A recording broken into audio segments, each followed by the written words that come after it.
I see working for a toon has rubbed off on you. I wasn't working for a toon. Who Framed Roger Rabbit wasn't just a cartoon. It was a collision between animation and reality. A goofy rabbit, a sultry siren, a broken detective, all wrapped in a film that looked safe for kids. But behind the camera, it was cartoon mayhem bleeding into reality. Bob Hoskins didn't just act with toons. He started seeing them. Tim Curry's audition was so disturbing it rattled Spielberg himself. And the studio's gamble was so reckless it nearly destroyed them before the movie even premiered. These are 20 weird facts about Who Framed Roger Rabbit. And buried in the lawsuits and the breakdowns, it all began with a book that was never meant for kids. This wasn't just movie magic. It was madness drawn in ink and blood. Number 1. Before the neon chaos of Who Framed Roger Rabbit lit up theaters, the story lived on the page, and it wasn't funny at all. Gary K. Wolfe's 1981 novel, Who Censored Roger Rabbit, was a bleak satire dripping with pulp. In Wolfe's version, Roger didn't survive the story. He was killed off early, replaced by a hard-boiled mystery about corruption, double dealing, and even a genie as the central villain. Jessica Rabbit wasn't the sultry, misunderstood icon we know today. She was a straight-up femme fatale, cold and dangerous, more noir than cartoon. Disney knew they couldn't make that into a family film. They tore the story apart, softening Jessica, reinventing Roger as an innocent victim of circumstance, and erasing the darker supernatural elements entirely. What emerged was a strange hybrid, half slapstick comedy, half gritty noir. The irony? The movie's lighter version still rattled critics for being too intense, which just proves how twisted the original really was. A Roger Rabbit that would have been more horror novel than comedy classic. Number 2. Today, Robert Zemeckis is remembered as the man behind Back to the Future, Forrest Gump, and Who Framed Roger Rabbit, a director whose name screams box office gold. But in the early 1980s, Disney didn't want him anywhere near their project. At the time, Zemeckis was considered toxic. His first 2 films, I Want to Hold Your Hand and Used Cars, had both bombed, despite showing flashes of sharp original style. To Disney executives, he wasn't visionary. He was a financial liability. So when Zemeckis begged to direct Roger Rabbit in the early stages, they turned him down flat. The project stalled, bounced between studios, and sat in limbo. Then 1985 arrived, and with it, Back to the Future. Suddenly, Zemeckis wasn't the kid with flops on his resume. He was the hottest young director in Hollywood, capable of pulling off impossible concepts with flair and commercial success. Disney did a full reversal. The man they once rejected became the only man they trusted to pull off the wildest gamble in animation history. Number 3. Disney didn't buy the illusion. Cartoons mixing with live action felt like a gimmick that would fall apart the second the camera rolled. So Robert Zemeckis set out to prove it, fast. He shot a short test, Roger Rabbit interacting with the real world, knocking over actual garbage cans. No speeches, no explanations, just contact, weight, cause, and effect. If Roger could shove a real object and the object moved, the audience would believe everything else. It worked. The test landed, and the studio finally greenlit the film, but the nerves didn't vanish. Even after the proof of concept, executives worried the tone was too dark, too grown up for a cartoon movie. Zemeckis didn't flinch. With Steven Spielberg backing him and Final Cut in his contract, he refused to sand the edges or soften the noir. The movie they made was the movie that hit theaters. The result wasn't a trick shot. It was a new rulebook. One quick reel turned skepticism into funding, and the finished film changed animation history.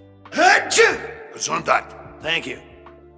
Number 4. It's one of the strangest Hollywood what-ifs. The role of Eddie Valiant, the grizzled detective who learns to believe in toons, wasn't originally locked in for Bob Hoskins. Somewhere in the mix was Bill Murray. But here's the catch. He never even knew it. Murray was on the short list, but in the chaos of Hollywood casting calls and missed communications, the offer never reached him. He only found out after the film became a massive hit. When the truth finally got back to him, Murray admitted it was one of the very few roles he truly regretted missing. And you can almost picture it. Murray's deadpan timing against Roger's manic energy. Would it have worked? Maybe. But fate had other plans. Bob Hoskins got the part, threw himself into the madness, and delivered a performance that made audiences believe in cartoons standing shoulder to shoulder with flesh and blood actors. Bill Murray missed out, but Hoskins made it unforgettable. You're working for Little Bo Peep. She's lost a sheep and you're gonna help her find him. I don't work for toons.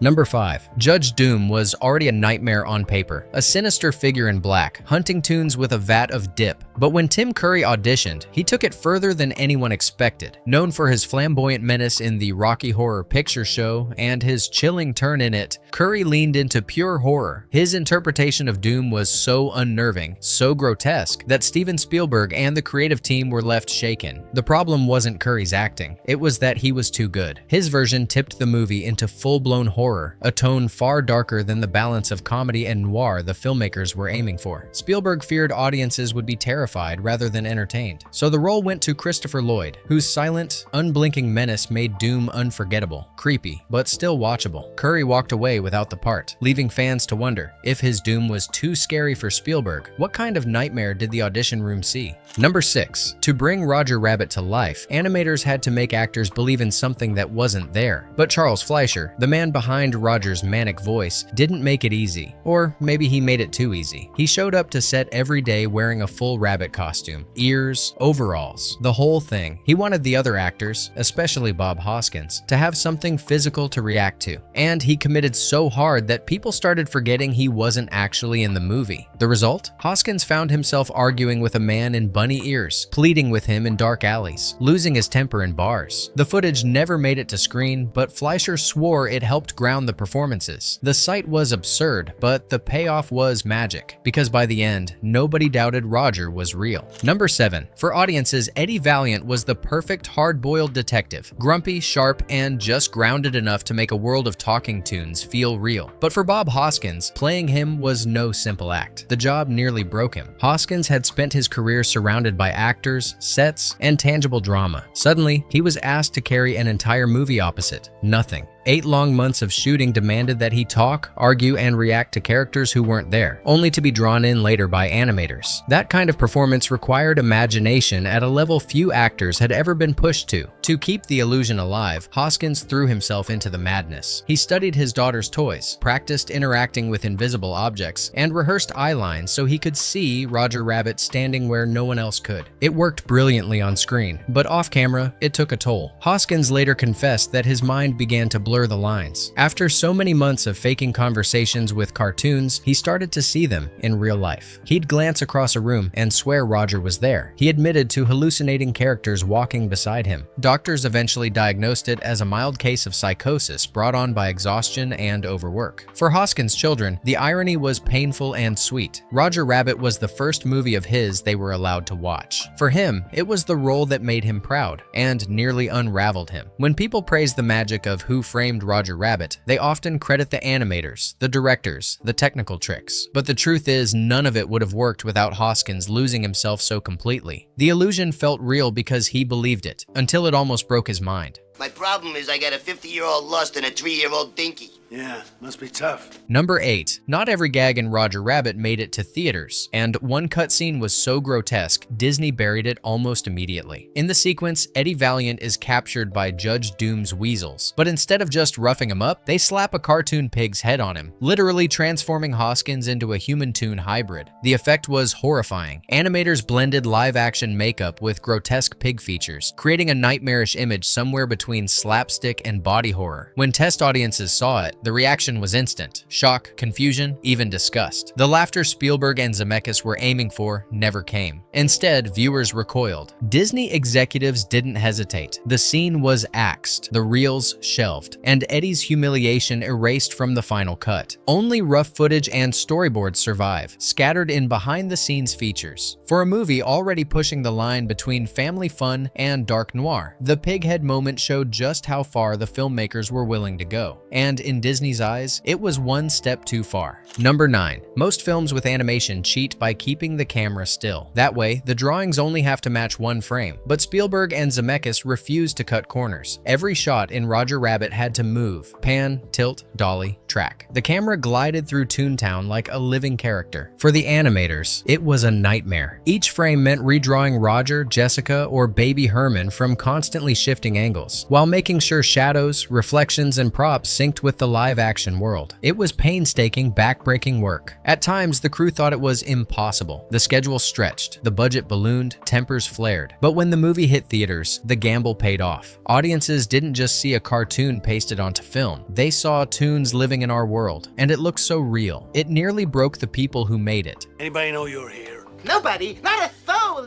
Who? Well, you see, I didn't know where your office was. So I asked the fireman, the greengrocer, the butcher, the baker. They didn't know. But the liquor store guy, he knew. Number 10. What looked like pure cartoon chaos on screen was actually a courtroom battle written into every frame. Warner Bros. Didn't trust Disney for a second, and Disney wasn't about to give an inch. The lawyers made it clear. Bugs Bunny and Mickey Mouse had to appear together. Donald and Daffy had to duel as equals. No toon could be seen as bigger, smarter, or funnier than its rival. That's why you never see Mickey floating down without Bugs. They share a parachute. And why Daffy's piano duel always mirrors Donald's beat for beat. It wasn't just for laughs. It was legal. If a studio icon got even a single extra gag, the contract would have been broken. Animators said it was like juggling knives. Every joke had to be balanced, every frame scrutinized, not just by artists, but by lawyers with stopwatches. But out of that tension came something historic. The one and only time these titans of animation shared the same screen, locked in a duel not just for laughs, but for corporate pride.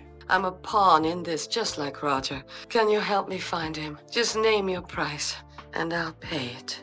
Yeah, I bet you would. Number 11. If the contracts were tough just to balance Mickey and Bugs, imagine what happened when the studios tried to go even bigger. Storyboard artists had sketched cameos for Popeye, Superman, even Casper the Friendly Ghost. Full scenes were drafted, contracts were being discussed, and for a moment it looked like every major cartoon icon in history was about to collide. Then reality hit. Licensing negotiations collapsed at the last minute. Too many studios, too many lawyers, too many egos. The dream crossover evaporated. What we got was groundbreaking. What we almost got? A cartoon Avengers decades before Marvel existed. She's married to Roger Rabbit. Yeah. What a lucky girl.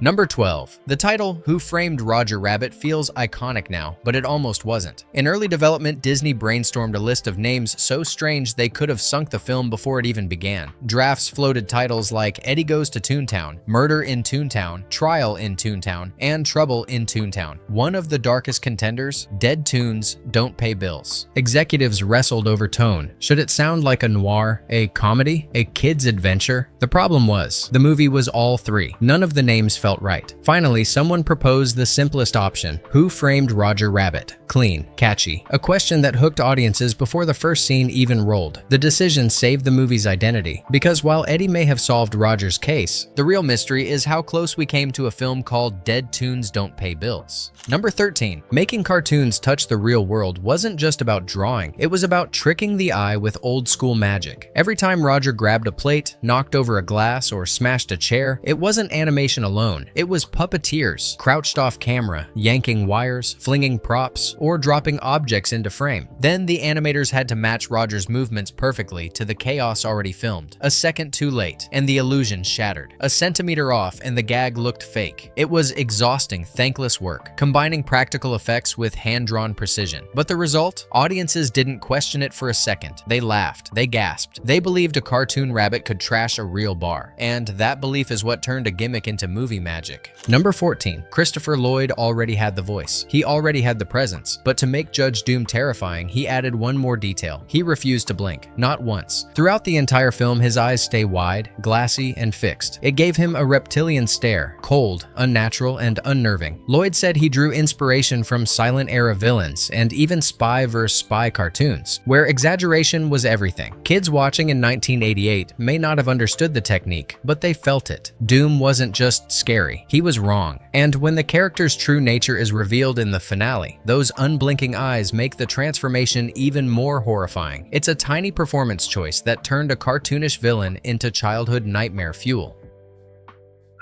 Remember me, Eddie? When I killed your brother, I talked. Yes! Wait! Number 15. Before Judge Doom became the nightmare kids still remember, the script went through some wild and deeply unsettling drafts. One version made Jessica Rabbit the real mastermind, betraying Roger with a film noir twist. Another painted Baby Herman as the villain, his cigar-chomping act masking a far darker truth. And then came the grimmest pitch of all, Judge Doom revealed as the hunter who killed Bambi's mom. Even the weasels started differently. Not just generic henchmen, but a warped parody of Snow White's 7 dwarfs. 7 weasels in total, each twisted into a grotesque reflection of a Disney classic. By the time Zemeckis read those drafts, even he admitted it tipped the movie away from comedy into pure horror. Disney panicked. They shut it down, cutting ideas that would have scarred audiences for life. What remained was already dark for a family film, but compared to what was on the page, Judge Doom and his weasels were the toned-down version. The irony? The villains Disney buried might have made Roger Rabbit unforgettable for all the wrong reasons. My honey bunny was never very good behind the wheel. A better lover than a driver, huh? You'd better believe it, Buster. Number 16. At first glance, the freeway subplot in Roger Rabbit feels absurd. A cartoon villain wiping out streetcars so drivers are forced to buy cars. But it wasn't fantasy, it was history. In mid-20th century Los Angeles, auto companies and tire manufacturers worked behind the scenes to dismantle the city's extensive streetcar system. They bought up railways, shut them down, and replaced them with freeways and buses. The conspiracy was so blatant, it later inspired Chinatown, and decades later, Roger Rabbit. That's why Eddie's battle against Judge Doom feels so grounded. Beneath the cartoon gags and pratfalls lies a real-world crime against a city's future. A crime where, for once, the bad guys actually won. Number 17. Disney thought they were making a safe cartoon caper. Bright colors, family laughs, a new animated mascot. But Steven Spielberg had a different vision. He wanted grit, noir shadows, jokes that played just as dirty for adults as they did silly for kids. That clash defined Roger Rabbit from day one. Disney executives begged for a lighter hand, a Saturday morning vibe. Spielberg refused. He reminded them the story was rooted in 1940s detective pulp, and if they stripped it of danger, corruption, and innuendo, it wouldn't be worth making. The tug-of-war grew so tense that some feared the project would collapse. Disney executives wanted to market Roger next to Mickey. Spielberg wanted to put him in the same world as Sam Spade. But Spielberg had one thing Disney couldn't ignore: power. With E.T. and Jaws behind him, his word carried more weight than an army of nervous executives. The result? A movie that walked a razor's edge. Family film on the surface, adult satire underneath. Without Spielberg digging in his heels, Roger Rabbit might have been forgotten fluff. Instead, it became a once-in-a-generation experiment, a children's movie that wasn't afraid to grow up. Number 18. By the mid-1980s, animation in America was struggling. Disney, once the gold standard, had fallen into a slump after The Jungle Book and The Rescuers. Their recent films were underperforming. Saturday morning cartoons were seen as cheap filler, and the industry seemed to be losing its magic. Then came a rabbit in red overalls, and one of the riskiest gambles in movie history. Who Framed Roger Rabbit wasn't cheap. With its groundbreaking mix of live action and animation, it became the most expensive animated film ever made at the time, with a budget of $60 million. In the 80s, that kind of figure was staggering, a roll of the dice that could have bankrupted Disney if it failed. Every dollar went into perfection, hand-drawn characters layered seamlessly into complex live-action shots, technical wizardry that pushed animators to the edge, and months of grueling work to make the illusion believable. The gamble paid off. The movie grossed more than $320 million worldwide, turning its enormous budget into an even bigger win. But its real legacy wasn't just profit, it was revival. Roger Rabbit proved that animation wasn't dead, wasn't dated, and wasn't just for kids. It could be edgy, dazzling, and powerful enough to dominate Hollywood. That success cracked the door open for what fans now call the Disney Renaissance. Just a year later, The Little Mermaid splashed onto screens, kicking off a decade of hits like Beauty and the Beast, Aladdin, and The Lion King. None of it would have happened without the risk of Roger Rabbit. In a way, the movie didn't just save Disney, it saved American animation itself, proving that hand-drawn artistry, given the budget and belief, could still capture the world's imagination. I'm so worried about him. Seriously, what are you seeing that guy? He makes me laugh. Number 19. The movie didn't just break the box office, it broke open toy stores. Overnight, Roger Rabbit was everywhere. Plush dolls, bendy figures, action toys, lunchboxes, posters. Disney went all in, plastering his face on anything they could sell. For a brief, shining moment in 1988, Roger stood shoulder to shoulder with Mickey, Donald, and Goofy as the studio's newest star. But not all the merchandise lived up to the hype. Fans still complain about the LJN action figures, notorious for snapping the moment you moved an arm. the toy line fizzled almost as fast as it appeared. Still, the cultural blitz was undeniable. Roger even made the leap into video games. A clunky NES release where you controlled Eddie Valiant, and a better-received Game Boy version that let Roger himself take on Judge Doom to rescue Jessica. For kids in the late 80s, Roger wasn't just a character from a film. He was a brand, a craze, a full-blown empire. And for Disney, the merchandising wave proved they'd struck gold. The irony? Roger's reign at the top was short-lived, but for one wild summer, he really did look like the rabbit who could rival Mickey Mouse. Number 20. Jessica Rabbit wasn't drawn, she was engineered. The animators didn't invent her out of thin air. They built her from Hollywood's most enduring icons. Rita Hayworth's curves gave her allure. Veronica Lake's peekaboo hairstyle gave her mystery. And Tex Avery's Red Hot Riding Hood provided the cartoon exaggeration that made her larger than life. The result was a character so powerful she slipped free from the movie itself. Jessica became a pop culture phenomenon, plastered on posters, fueling fan clubs, and inspiring more Halloween costumes than Disney ever expected. But fame had its darker side. Real women began filing complaints, saying they were harassed by strangers who mocked them as Jessica Rabbit. Still, her legacy was undeniable. She wasn't bad. She wasn't just a gag. She was unforgettable. Proof that sometimes a character meant as parody can outlive the thing it was parodying. You don't know how hard it is being a woman. You don't know how hard it is being a man, looking at a woman looking the way you do. I'm not bad.